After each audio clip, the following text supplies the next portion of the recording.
Hi hello welcome back to my channel. ಅನಿರೀಕ್ಷಿತ ಮದುವೆ, ಶರ್ಮಿಳಾ ಅನುಮಾನ ಪಡಬೇಡ ಅಂತ ಪ್ರತಾಪ್ಗೆ ಹೇಳಿದ್ಲು. ನಾನು ಏನೇ ಮಾಡಿದರೂ ನಿಮಗೋಸ್ಕರನೇ ಮುರಳಿ ಬರೋದಕ್ಕೆ ನಾನು ಎಷ್ಟು ಪ್ರಯತ್ನ ಪಟ್ಟಿದ್ದೀನೋ ಗೊತ್ತಾ. ಅವನು ಯಾವ ಮೂಡ್ನಲ್ಲಿದ್ನೋ ಏನೋ, ಕೊನೆಗೂ ಬರ್ತೀನಿ ಅಂದಿದ್ದಾನೆ. ಅವನು ಬಂದಮೇಲೆ ನೀನು ಅವನ ಹತ್ರ ಸುಮ್ಮನೆ ಚುಚ್ಚು ಮಾತಾಡಬೇಡ ಅಂತ ಶರ್ಮಿಳಾ ಹೇಳಿದ್ಲು. ಬಾಲಮುರಳಿ ಅಥವಾ ಬಾಲನ್ ಸ್ವಾಮಿ ಅಂತ ಅವನ ಹೆಸರು. ಸಾಮಾನ್ಯ ಮನುಷ್ಯ ಅಲ್ಲ ಅವನು. ಅವನಿಗೆ ಮಾಟ ಮಂತ್ರ ತಂತ್ರವಿದ್ಯೆಗಳೆಲ್ಲ ಗೊತ್ತು. ನಾವು ಎಷ್ಟು ಜಾಗರೂಕತೆಯಿಂದ ಇದ್ದರೆ ಅಷ್ಟು ಒಳ್ಳೆಯದು ಅಂದ್ಲು. ಅದಕ್ಕೆ ಪ್ರತಾಪ್ ವರ್ಮ ಕೋಪದಿಂದ, ಅಮ್ಮನ ಮನೆ ವಿಷಯ ಸೋದರ ಮಾವನಿಗೆ ಗೊತ್ತಿರೋದಿಲ್ವಾ ಅನ್ನೋ ಹಾಗೆ ಅವನು ಇವತ್ತು ಯಾರೋ ದೊಡ್ಡ ಡಾಕ್ಟರ್ ಆದ ಅಂದ ತಕ್ಷಣ ಹಳೇದೆಲ್ಲ ಮರ್ತು ಹೋಗುತ್ತಾ ಶರ್ಮಿಳಾ. ಅವನು ನಾವು ಎಸೆದ ಎಂಜಲು ತಿಂದವನೇ ಅಲ್ವಾ ಅನ್ನ. ಈಗೋ ಇದೇ ಬೇಡ ಪ್ರತಾಪ್. ಹಳೆಯ ವಿಷಯಗಳನ್ನೆಲ್ಲ ಎಳೆದು ತಂದು ಬಾಲನ್ಗೆ ಕೋಪ ಭರಿಸಬೇಡ. ಹೇಗಾದರೂ ಮಾಡಿ ಅವನ ಕೈಲಿ ಚಿಕಿತ್ಸೆ ಮಾಡಿಸ್ಕೊಂಡು ನೀನು ನಡೆಯೋ ಹಾಗೆ ಆಗೋವರೆಗೂ ಸ್ವಲ್ಪ ಕಂಟ್ರೋಲ್ನಲ್ಲಿ ಇರು ಪ್ರತಾಪ್ ಅಂದ್ಲು ಶರ್ಮಿಳಾ. ನನ್ನ ಟ್ರೀಟ್ಮೆಂಟ್ ಹೆಸರಲ್ಲಿ ಅವನು ನಿನ್ನ ಹತ್ರ ಏನಾದರೂ ವಿಚಿತ್ರವಾಗಿ ನಡ್ಕೊಂಡ ಅಂದರೆ ಆಗ ನಾನು ಮಾತ್ರ ಸುಮ್ಮನೆ ಇರೋದಿಲ್ಲ ಅಂದನು ಪ್ರತಾಪ್. ಹೌದು, ಮತ್ತೆ ನಾನೇನು 16ರ ಹರೆಯದ ಬಾಲಕುಮಾರಿ. ಆ ಬಾಲನ್ ನನ್ನ ಜೊತೆ ಆಡೋದಕ್ಕೆ ಬರ್ತಿದ್ದಾನೆ. ಈಗ ಅನ್ನೋದಕ್ಕೆ ನಿನಗೆ ನಾಚಿಕೆ ಇಲ್ವಾ ಅಂತ ಕೋಪದಿಂದ ಕೇಳಿದ್ಲು. ಇದರಲ್ಲಿ ನಾಚಿಕೆ ವಿಷಯ ಏನಿದೆ ಶರ್ಮಿಳಾ? ನನ್ನ ಭಯ ನಂದು. ಏನೇ ಆದರೂ ಅವನು ನಿನ್ನನ್ನು ಗಾಢವಾಗಿ ಪ್ರೀತಿಸಿದ್ದವನು ಅಲ್ವಾ? ಈ ವಯಸ್ಸಿನಲ್ಲೂ ನೀನು ಅವನಿಗೆ ಬಾಲಕುಮಾರಿಯ ಥರನೇ ಕಾಣಿಸ್ತೀಯೇನೋ ಅಂತ ಹಾಗೆ ಅಂದೆ ಅಷ್ಟೇ ಅಂದ ಪ್ರತಾಪ್.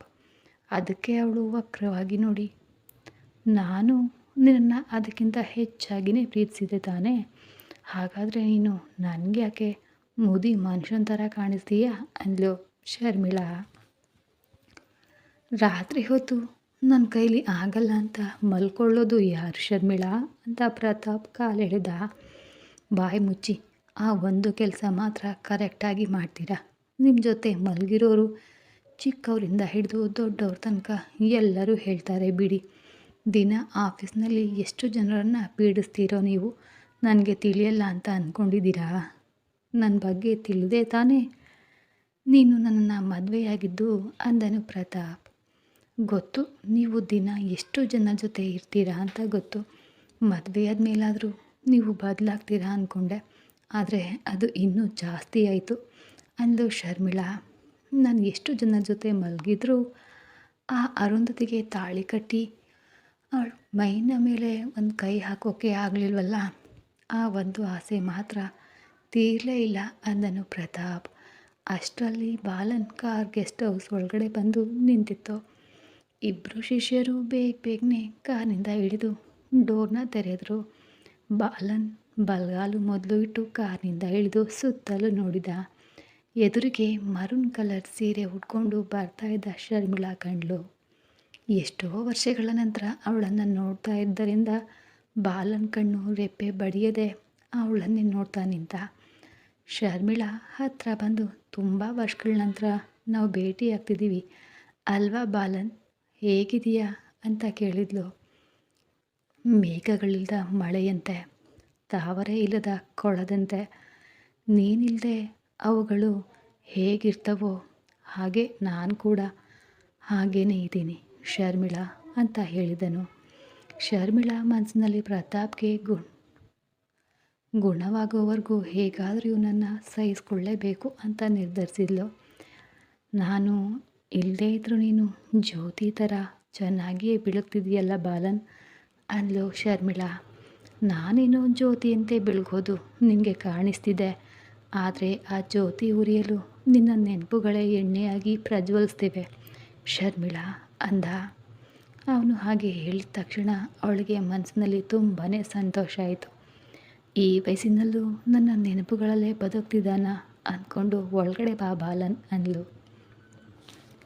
ತನ್ನ ಶಿಷ್ಯರನ್ನು ನೋಡಿ, ಇವರಿಗೆ ರೂಮ್ ತೋರಿಸಿದರೆ ಲಗೇಜ್ ಇರ್ತಾರೆ ಅಂದ. ಎಲ್ಲ ರೆಡಿ ಮಾಡಿಸಿದ್ದೀನಿ ಬಾಲನ್ ಅಂತ ಹೇಳಿ ಕೆಲಸದವ್ರನ್ನ ಕರೆದು ರೂಮ್ ತೋರಿಸಲು ಹೇಳಿದ್ಲು. ನಿನಗೆ ಮೇಲ್ಗಡೆ ವ್ಯವಸ್ಥೆ ಮಾಡಿದ್ದೀನಿ, ನಿನಗೇನು ಅಭ್ಯಂತರ ಇಲ್ಲ ತಾನೇ ಅಂದ್ಲು ಶರ್ಮಿಳಾ. ನನಗ್ಯಾಕೆ ಅಭ್ಯಂತರ ಶರ್ಮಿಳಾ, ನೀನು ಎಲ್ಲಿದ್ದರೆ ಅಲ್ಲಿ ನನಗೆ ಹೂವಿನ ತೋಟಂತೆ ಇರುತ್ತೆ. ನಿನ್ನ ರೂಮ್ ಎಲ್ಲಿದೆ ಅಂತ ಕೇಳಿದನು ಬಾಲನ್. ನಂದು ಕೂಡ ಮೇಲೇನೇ ಇದೆ, ಪ್ರತಾಪ್ ರೂಮ್ ಕೆಳಗಡೆ ಇದೆ, ಬಾ ಮೊದಲು ಅವನನ್ನು ನೋಡೋಣ ಅಂದ್ಲು. ನೋಡೋಣ ಬಿಡು, ಅಷ್ಟೊಂದು ಗಡಿಬಿಡಿ ಏನಿದೆ ಅಂದನು ಬಾಲನ್. ಒಳಗಡೆ ಇದ್ದ ಪ್ರತಾಪ್ ನಾನೊಬ್ಬ ಇಲ್ಲಿ ಇದ್ದೀನಿ ಅನ್ನೋದನ್ನೇ ಮರೆತು ಅವರಿಬ್ಬರು ಏನು ಮಾತಾಡ್ತಿದ್ದಾರೋ ಏನೋ, ಇನ್ನೂ ಇಲ್ಲಿ ಬರಲೇ ಇಲ್ಲ ಅಂತ ಅವರು ಬರೋ ದಾರಿಯನ್ನು ಕಾಯ್ತಾ ಇದ್ದ ಪ್ರತಾಪ್. ಶರ್ಮಿಳಾ ಮುಂದೆ ಹೋಗ್ತಾ ಇದ್ದರೆ ಅವಳ ಹಿಂದೆನೇ ಹೋಗ್ತಿದ್ದ ಬಾಲನ್, ನನಗೆ ಸಿಗಬೇಕಾದ ನಿನ್ನನ್ನು ಅವನು ಹೈಜಾಗ್ ಮಾಡಿಬಿಟ್ಟ ಶರ್ಮಿಳಾ. ಇಷ್ಟು ವಯಸ್ಸಾದರೂ ನೀನು ನನಗೆ ಅಂದಿನ ಶರ್ಮಿಳಾ ಥರನೇ ಕಾಣಿಸ್ತಿದೀಯ ಅಂದ್ಕೊಳ್ತಾ ಒಳಗಡೆ ಹೋದನು ಬಾಲನ್. ಮಂಚದ ಮೇಲೆ ಮಲಗಿದ್ದ ಪ್ರತಾಪ್ ವರ್ಮನನ್ನು ನೋಡಿ ಅವನಿಗೆ ನಗು ಬಂತು. ಏನಪ್ಪ ಪ್ರತಾಪ್, ಹೇಗಿದೀಯಾ? ಯಾವ ಹುಡುಗಿ ತಂಟೆಗೆ ಹೋಗಿ ಹೀಗೆ ಹೊಡ್ತಾ ತಿಂದೆ ಅಂದ ಹಾಗೆ, ಹೊಡೆದಿದ್ದು ಗಂಡ ಅಥವಾ ಹೆಣ್ಣ ಅಂತ ಗೇಲಿ ಮಾಡಿದನು ಬಾಲನ್. ಪ್ರತಾಪ್ ಕೋಪದಿಂದ ಶರ್ಮಿಳಾ ಅಂತ ಕಿರ್ಚಿದ. ಬಾಲನ್, ಯಾರು ಹೊಡೆದ್ರೆ ನಿನಗೇನು, ಮೊದಲು ಇವರನ್ನು ನೋಡಿ ಯಾವಾಗ ಗುಣ ಆಗುತ್ತೆ ಅಂತ ಹೇಳು ಅಂದ್ಲು ಶರ್ಮಿಳಾ. ಬಂದಿರೋದೆ ಅದಕ್ಕೆ ಅಲ್ವಾ, ಆದರೆ ಈ ಪ್ರತಾಪ್ ಮಾತ್ರ ಸ್ವಲ್ಪನೂ ಬದಲಾಗಿಲ್ಲ ಅಂತ ಹತ್ತಿರ ಹೋಗಿ, ನಿನಗೆ ಕೋಪ ಇದ್ದರೆ ನನ್ನನ್ನು ಏನಾದರೂ ಅನ್ನು, ಶರ್ಮಿಳಾ ಏನು ಮಾಡಿದ್ಲು ಅಂತ ಅವಳ ಮೇಲೆ ಕೂಗಾಡ್ತಿದೀಯಾ ಅಂದನು. ನಂತರ ಅವನ ಮೈ ಮೇಲಿನ ಗಾಯಗಳನ್ನು ನೋಡಿ ಆಶ್ಚರ್ಯದಿಂದ, ಇದು ಮನುಷ್ಯರು ಹೊಡೆದ ಗಾಯಗಳೇನಾ ಅಂತ ಕೇಳಿದನು. ಮನುಷ್ಯರಲ್ಲದೆ ಇನ್ಯಾರು ಹೊಡಿತಾರೆ ಬಾಲನ್ ಅಂದ್ಲು ಶರ್ಮಿಳಾ. ನಾನು ಸೀರಿಯಸ್ ಆಗಿ ಕೇಳ್ತಿದ್ದೀನಿ ಪ್ರತಾಪ್, ನಿಜ ಹೇಳು, ನಿನ್ನನ್ನು ಹೊಡೆದವ್ರು ಯಾರು ಅಂದನು ಬಾಲನ್. ನನಗೂ ನಂಬಿಕೆ ಇರಲಿಲ್ಲ, ಆದರೆ ನನ್ನ ಕಣ್ಣಾರೆ ಶಿವಾನಿ ಹೊಡೆಯೋದನ್ನು ನೋಡಿದೆ. ಹೊಡೆಯುವಾಗ ಅವಳು ನನ್ನ ಮಗಳು ಅಂತ ಯಾಕಂದ್ಲು ಅಂತ ಯೋಚನೆ ಮಾಡ್ತಿದ್ದೀನಿ ಅಂದನು ಪ್ರತಾಪ್. ಅದಕ್ಕೆ ಶರ್ಮಿಳಾ, ಅವನು ಕೇಳ್ತಿದ್ದಾನಲ್ಲ, ಹೇಳು, ನಿನ್ನನ್ನು ಅವಳೇ ಹೊಡೆದಿದ್ದ ಅಥವಾ ಬೇರೆ ಯಾರಾದರೂ ಹೊಡೆದ್ರಾ ಅಂತ ಕೇಳಿದ್ಲು. ಬಾಲನ್ ನಗ್ತಾ, ನಾನು ಅಂದ್ಕೊಂಡೆ ಯಾವುದೋ ಹುಡುಗಿ ಕೈಯಲ್ಲೇ ಏಟು ತಿಂದಿರ್ತಾನೆ ಅಂತ, ಆದರೆ ಹೆಣ್ಮಕ್ಳು ಹೊಡೆದ್ರೆ ಇಷ್ಟು ಬಲವಾಗಿ ಗಾಯಗಳು ಆಗಲ್ವಲ್ಲ ಪ್ರತಾಪ್. ನೀನು ನಿಜ ಹೇಳಿದರೆ ಮಾತ್ರ ನಾನು ಏನಾದರೂ ಮಾಡಲು ಸಾಧ್ಯ, ಇಲ್ಲದೇ ಇದ್ದರೆ ನಾನು ಹೊರಡ್ತೀನಿ ಅಂದನು ಬಾಲನ್. ಶರ್ಮಿಳಾಗೆ ಕೋಪ ಬಂದು, ಏನಪ್ಪ ಬಾಯಲ್ಲಿ ಬೆಲ್ಲ ಚುಟ್ಕೊಂಡಿದೀಯಾ ಏನು, ಕೇಳ್ತಿದ್ದಾರೆ ತಾನೇ, ಉತ್ತರ ಕೊಡದೆ ಯಾಕೆ ಹಾಗೆ ಗುರಾಯಿಸ್ತಿದೆಯಲ್ಲ ಅಂದ್ಲು ಶರ್ಮಿಳಾ. ನನಗೆ ಯಾರು ಹೊಡೆದ್ರು ಅಂತ ಅರ್ಥವಾಗದೆ ನೋಡ್ತಾ ಇದ್ದರೆ ನಿಮಗೇನು ಅಂತ ಹೇಳಿ, ಹೊಡೆದಿದ್ದು ಶಿವಾನಿನೇ, ಆದರೆ ಅವಳು ಮಾತಾಡಿದ ಮಾತುಗಳೆಲ್ಲ ಅವಳದೇ, ಅವಳೇ ಮಾತಾಡಿದ ಹಾಗೆ ಇರಲಿಲ್ಲ ಅಂದನು. ಸರಿ, ಈ ಶಿವಾನಿ ಯಾರು ಶರ್ಮಿಳಾ ಅಂತ ಬಾಲನ್ ಕೇಳ್ದ. ಪ್ರತಾಪ್ ಇನ್ನೊಂದು ಮದುವೆ ಮಾಡ್ಕೊಂಡಿದ್ನಲ್ವಾ, ಅವಳ ಮಗಳು ಅಂದ್ಲು. ಬಾಲನ್ಗೆ ಗೊಂದಲಾಗಿ, ಅವಳ ಮಗಳು ಅಂದರೆ ಇವನಿಗೂ ಮಗಳೇ ಆಗಬೇಕು ಅಲ್ವಾ ಅಂದನು. ನಾನು ಅವಳನ್ನು ಮದುವೆಯಾಗಿದ್ದು ಆಸ್ತಿಗಾಗಿ ಅಷ್ಟೇ, ಹೊರತು ಅವಳ ಮಕ್ಕಳಿಗೆ ತಂದೆಯಾಗೋದಕ್ಕೆ ಏನಲ್ಲ. ಆದರೂ ನನಗೆ ಹುಟ್ಟಿದವಳು ನನ್ನ ಮಗಳು ಹೇಗಾಗ್ತಾಳೆ ಅಂದ. ಆಗ ನೀನು ನಿನ್ನ ಕೆಟ್ಟ ಲಾಜಿಕ್ಕು ಬಿಟ್ಟು ಬಂದು ಕೆಲಸ ನೋಡು ಅಂದನು ಪ್ರತಾಪ್ನ. ನಿನಗಿರೋ ಹೆಣ್ಮಕ್ಳ ಹುಚ್ಚು ನನಗೆ ಗೊತ್ತಿಲ್ವಾ ಅಂದನು ಬಾಲನ್.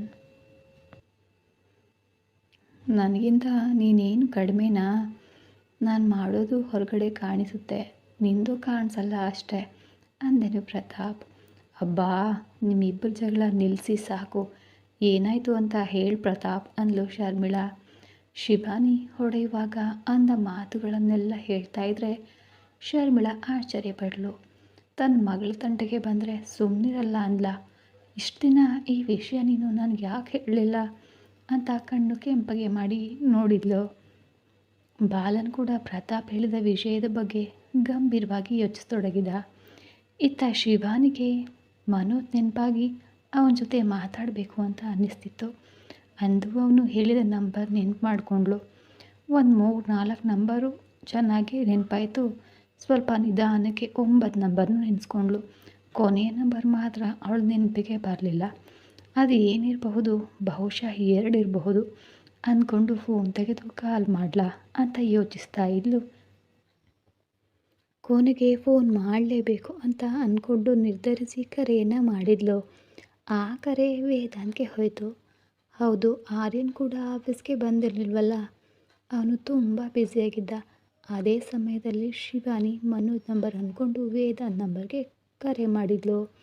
ವೇದಾಂತ್ ನಂಬರ್ ಮತ್ತು ಮನೋಜ್ ನಂಬರ್ ಎರಡು ಕೂಡ ಕೊನೆಯ ಒಂದೇ ಒಂದು ಅಂಕಿ ಹೊರತುಪಡಿಸಿ ಮಿಕ್ಕಿದ್ದೆಲ್ಲ ಒಂದೇ ಥರ ಇತ್ತು.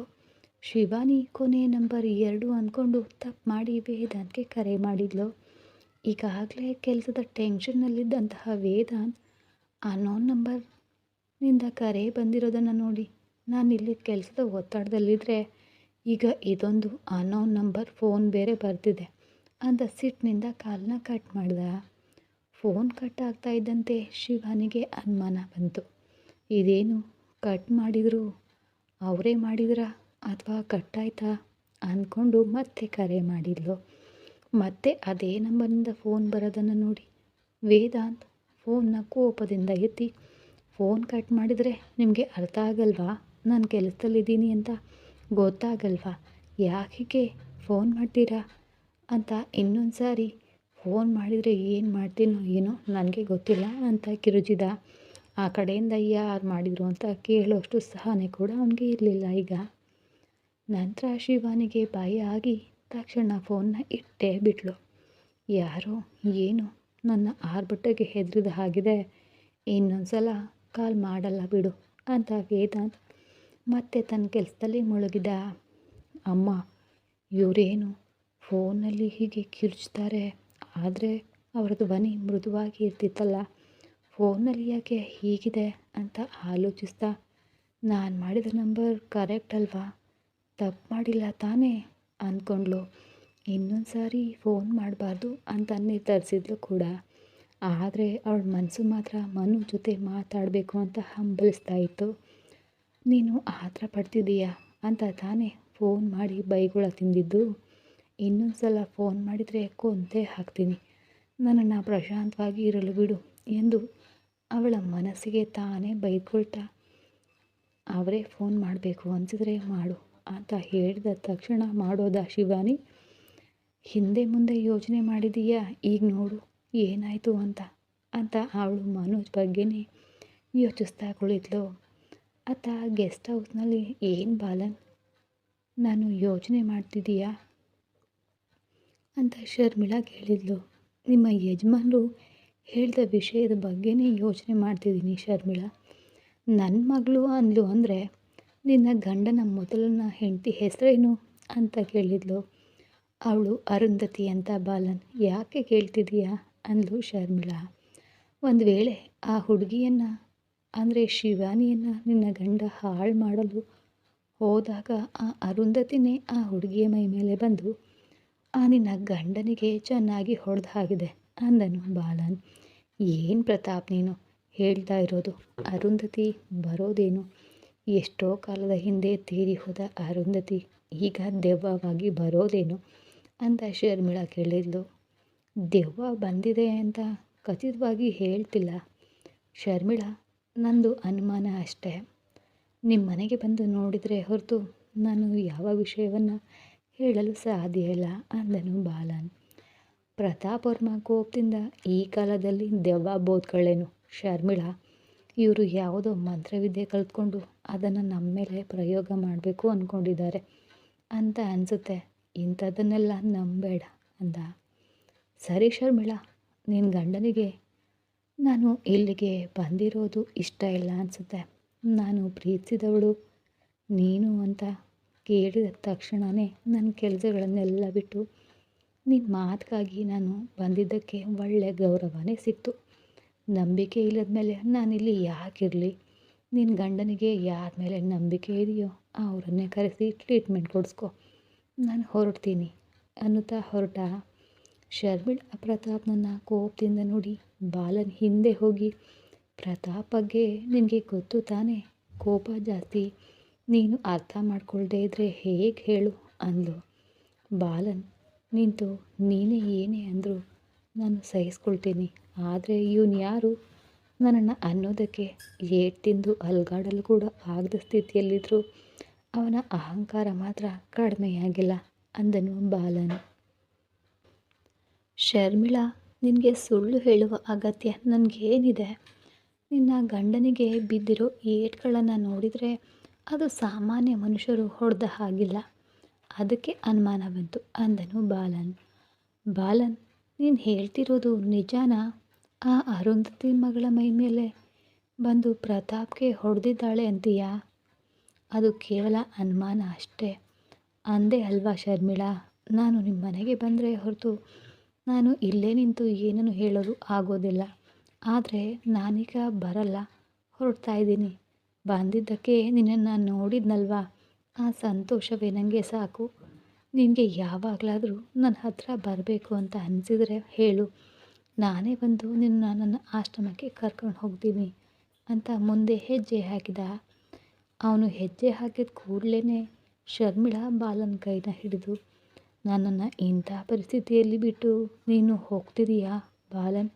ಇದೇನಾ ನನ್ನ ಮೇಲೆ ನಿನಗಿರುವ ಪ್ರೇಮ? ನನಗೋಸ್ಕರ ಅವನನ್ನು ಕ್ಷಮಿಸು, ಇಲ್ಲೇ ಇರು ಅಂತ ಕೈ ಹಿಡಿದು ಬಲವಂತ ಮಾಡಿದ್ಲು. ಶರ್ಮಿಳಾ ಕೈ ಹಿಡಿದ ತಕ್ಷಣ ಬಾಲನ್ ಮುಖ ಸಾವಿರ ಬಲ್ಬ್ ಓಟ್ಸ್ಗಳು ತೆರ್ಕೊಂಡ ಬೆಳಕಿನಂತೆ ಬೆಳಗ್ತಾ ಇತ್ತು. ಅವಳನ್ನು ನೋಡಿ, ನಿನ್ನ ಮೇಲಿರೋ ಪ್ರೀತಿಯಿಂದಾನೇ ನಾನು ಇಲ್ಲಿವರೆಗೂ ಬಂದಿದ್ದು, ಆದರೆ ನಿನ್ನ ಗಂಡನನ್ನು ನೋಡಿದರೆ ಮಾತ್ರ ಇಲ್ಲಿ ಇರಲು ನನಗೆ ಮನಸ್ಸಾಗ್ತಿಲ್ಲ. ಇನ್ನೊಂದು ಸಾರಿ ಅವನು ನಿನಗೆ ಏನು ಅನ್ನದ ಹಾಗೆ ನಾನು ನೋಡ್ಕೊಳ್ತೀನಿ, ಬಾ ಹೋಗೋಣ ಅಂತ ಅವಳ ಕೈ ಹಿಡಿದು ಒಳಗಡೆ ಕರ್ಕೊಂಡು ಬಂದ. ಹೋದರೆ ಹೋಗಲಿ ಅಂದ್ಕೊಂಡ ಪ್ರತಾಪ್, ಇಲ್ದಿದ್ರೆ ನನ್ನ ಮುಂದೆನೇ ಅವನ ಪರಾಕ್ರಮ ತೋರಿಸ್ತಿದ್ದ. ಡಾಕ್ಟರ್ಗಳು ಟ್ರೀಟ್ಮೆಂಟ್ ಮಾಡಿದರೆ ವಾಸಿಯಾಗೋದಕ್ಕೆ ಈ ಶರ್ಮಿಳಾಗೆ ಬುದ್ಧಿ ಇಲ್ಲ, ಕೆಲಸ ಇಲ್ದವಳ ಹಾಗೆ ಅವನಿಗೆ ಫೋನ್ ಮಾಡಿ ಕರ್ಸ್ಕೊಂಡಿದ್ದಾಳೆ ಅಂತ ಪ್ರತಾಪ್